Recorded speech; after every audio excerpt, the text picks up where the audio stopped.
vous allez être momentanément des personnages. Vous êtes tous du même village. Et vous allez avoir un défi, plusieurs défis d'ailleurs, à relever. Nous sommes dans un jeu de prospective poétique. C'est-à-dire qu'il va vous falloir trouver des solutions, mais qu'importe si cette solution vous semble pas réaliste. Ce qui compte, c'est de trouver une solution, d'activer votre imagination.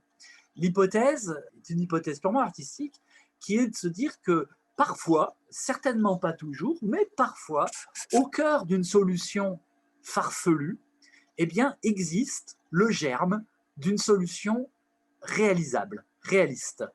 Simplement, ce n'est pas la seule façon de trouver des solutions, mais c'en est une.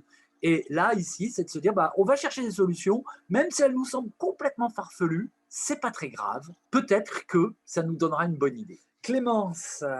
Moins de 40 ans. Moins de 40 ans. Clémence, tu seras une étudiante. Marie-Charlotte. On va dire plus, allez. Allez, tu seras... On l'a déjà eu, le directeur des remontées mécaniques, ouais, on le change. Le visiteur du week-end, Okay. qu'on appelle le Lyonnais par chez nous. Vous voyez, celui qui vient pour le week-end, tout simplement. Et voici notre défi. Il est difficile celui-là. Les plantes ne peuvent pas s'échapper en montgolfière. Notre flore sauvage, montagnarde, comprend de nombreuses espèces d'altitude qui aiment le froid. Ces espèces ont profité des périodes glaciaires pour s'étendre vers le sud. Mais après le retrait des glaciers, ces espèces ont pu subsister chez nous en altitude grâce au froid, au microclimat humide et froid. Ces populations de plantes sont maintenant piégées dans nos montagnes. Elles ne peuvent pas aller au nord. Forcément, elles sont piégées dans nos montagnes. Elles ne peuvent donc que remonter en altitude pour compenser les effets du réchauffement climatique. Et simplement, voilà, comment ça va se passer? Moi qui suis la parole de ces plants de montagne et qui suis coincé ici, moi je vous le demande, là, comment ça va se passer quand on va arriver au sommet des montagnes? Qu'est-ce qu'on va devenir, nous, les petites plantes de montagne? Est-ce que ça te rend triste déjà, ces petites plantes-là? Ah bah oui, là, non, complètement, parce que du coup, il ne va plus rien avoir. Ça va être un désert, la montagne, si je comprends bien. Alors, est-ce que le chauffeur de bus aurait quelque chose? Présentation d'abord. Oui, alors donc du coup, vous allez vous demander ce qu'un chauffeur de bus peut bien apporter Ah, on à n'a la pas question des plantes, mais on n'a pas d'a priori, vous allez voir. tu fais partie du village. J'ai quand même quelques petites idées.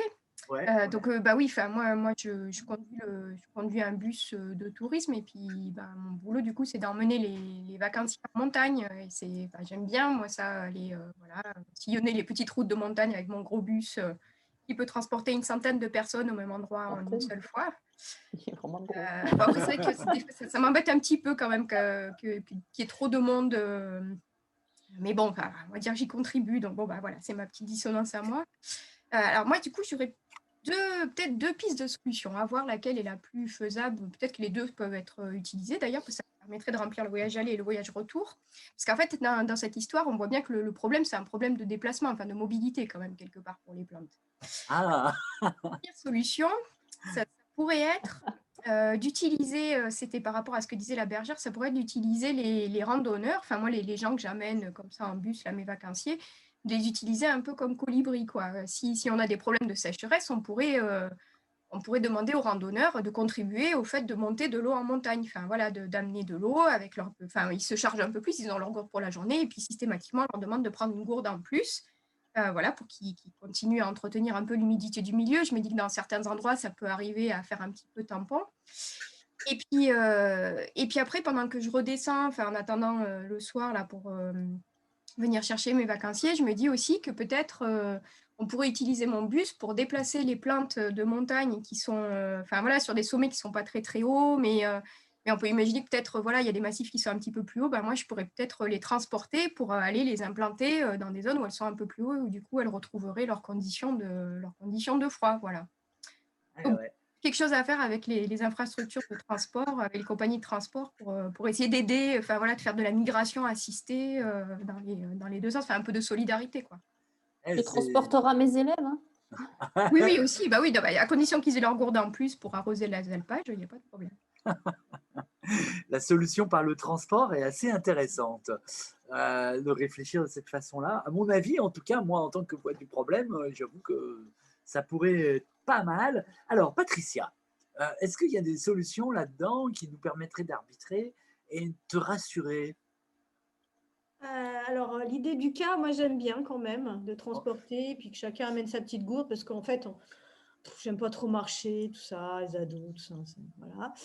Mais par exemple, non, moi, je veux pas avoir que des plantes au musée, quoi, Ah franchement. bah non, ouais, mais on peut peut-être mixer les trucs. Qu'est-ce que t'en Ouais, penses? mais l'idée du frigo pour les plantations, j'aime bien. Donc, voilà. Et puis, on peut peut-être aider la bergère, effectivement, c'est pas Au mal. passage. La bergère bien égoïste. J'ai trouvé des trucs, hein, on pourrait mettre une noria qui à la fois hydrate les bêtes, mais aussi va hydrater les plantes là-haut. Vous savez, l'espèce de cuillère. Là. Ouais, Et qui va. ouais. Et, Ah. et les enfants, ils tireront la corde. Mhm. Oui, on peut mettre aussi peut-être des bœufs, ou je sais pas, qui vont faire tourner tout ça, parce que les gosses, je suis pas sûre. Oui, ou alors les bêtes, on les fait tourner en rond. Ouais, Ouais, mais ça, c'est un peu dur aussi. Hein. oui. Ouais, c'est contrarié aussi. Hein. Après,